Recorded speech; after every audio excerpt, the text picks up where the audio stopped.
Hey guys, and welcome back to Battlefront Updates. Today I wanted to talk a little bit about Star Wars games and games in general and what makes them successful monetary-wise, because unfortunately that's usually what's important for companies and what decides if a game gets canned or if it's gonna be a success. Because a couple of days ago EA released their quarterly earnings report, and as always they barely talked about Star Wars at all. It's basically like they don't acknowledge that Star Wars exists or that they are working on it, and that they've kind of moved past that, which is a huge shame. But what they did report was, however, that this was the strongest quarter in EA's history. And what does that mean? Well, it means they made a shit ton of money and they made their investors happy. And what was shown in this report was that live service was the main growth for this revenue. So they're not selling more games, or maybe they are as well, but the main revenue income is actually from live service. Apex Legends and FIFA Ultimate Team, to be more specific, and also EA's mobile titles like Golf Clash and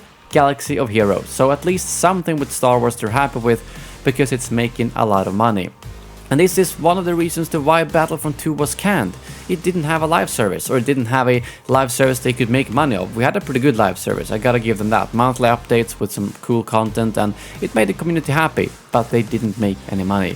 Because initially the game was just built around a very unfair loot box system, and when they canned that and said everything was gonna be free, they couldn't really do that much with the game. Sure, they released some paid skins, but most of us who played a lot and wanted to spend money, well, we just got them for free anyways from the in-game currencies, so it didn't really work out in the end. And there hasn't really been any live service Star Wars game, and I think that's something that me and a lot of others want to see. I've discussed that a lot in my live streams, and as much as I do love games that come out, you play them for a week or something to finish it, and then you put it on the shelf. They might have really enjoyable experiences, but it's not something I'm gonna play for months or years to end like I did with Battlefront 2. But I wanted to give you a couple of examples of how much money games actually make, so you can get an idea of why certain games work the way they do. For instance, according to Sensor Tower, Galaxy of Heroes has made a whopping $1.4 billion since its release, which is a crazy amount of money for a free-to-play game. It shows how much live service can generate, and especially on a mobile game. But to compare that to something like Fallen Order, we don't have exact sales numbers for all the Star Wars games that EA has released, but what we do know is that Fallen Order has sold over 20 million copies. And even if those were sold at the base price of $60, which we know they weren't because a lot of them were sold on sales and discounts, which always starts like a month or two after the release of the game, even if it was for a full $60 price, that's still quote-unquote only $1.2 billion, which isn't a bad sum, and they're probably very happy with that result. But even with a successful game like Fallen Order, which got really good ratings, it sold really well, it still hasn't made as much money as a free-to-play mobile Star Wars game has in the shape of Galaxy of Heroes. But how much does live service on a AAA title actually make that isn't on mobile? Well, they did say in this earnings call that Apex Legends has generated 1.6 billion net bookings since the release. And also to compare that with Galaxy of Heroes, Galaxy of Heroes was released in 2015 versus Apex Legends in 2019. So just in about 2 or 3 years, Apex Legends has made more money than Galaxy of Heroes. So what do I want to get with this?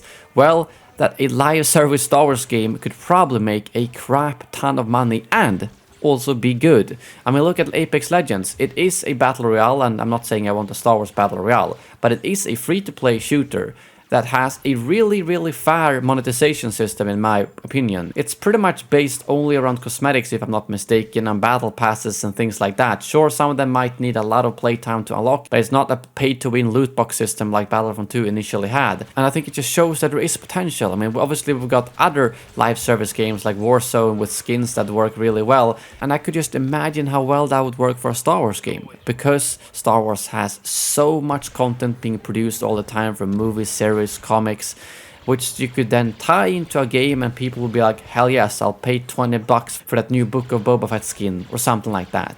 I think that has a potential to be a huge success, and something that the Star Wars community is kind of craving, especially after the cancellation of Battlefront 2.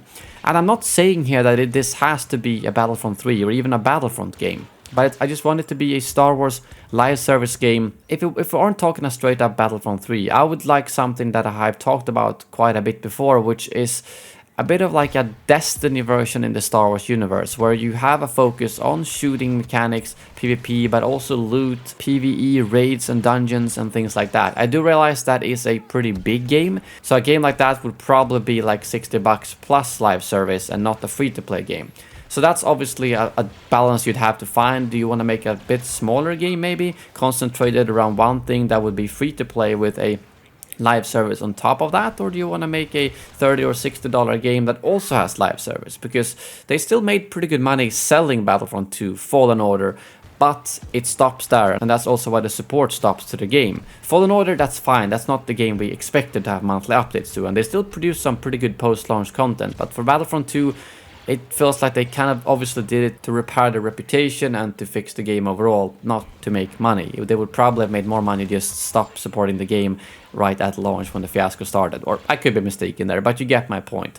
So I just think that whether they make a focused small-scale shooter, a Battlefront 3, a Destiny-like Star Wars game, or maybe even something like an Overwatch shooter, but in the Star Wars universe, the potential is endless, in my opinion. And is EA gonna be the one to pick the ball up on this? I'm not sure. I mean, they've definitely proven that they can do some good games. I mean, Battlefront 2 Fallen Order, and then on the other side, we do have Apex Legends with a pretty fair monetization system, but that still makes the money that they are looking for. I'm not gonna bring up FIFA Ultimate Team here, because I don't think that's a fair system, so that's not a good example. But Apex Legends, however, is a pretty good example in my opinion on how to handle a good live service.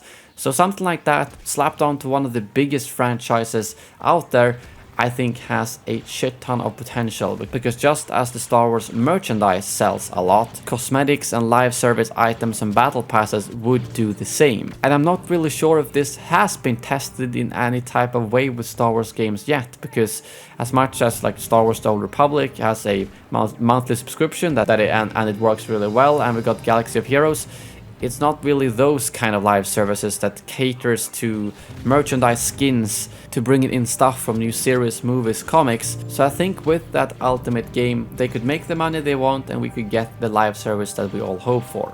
But yeah, I'd love to hear your thoughts in the comments below, what you think about the whole live service, mobile games, Star Wars game situation.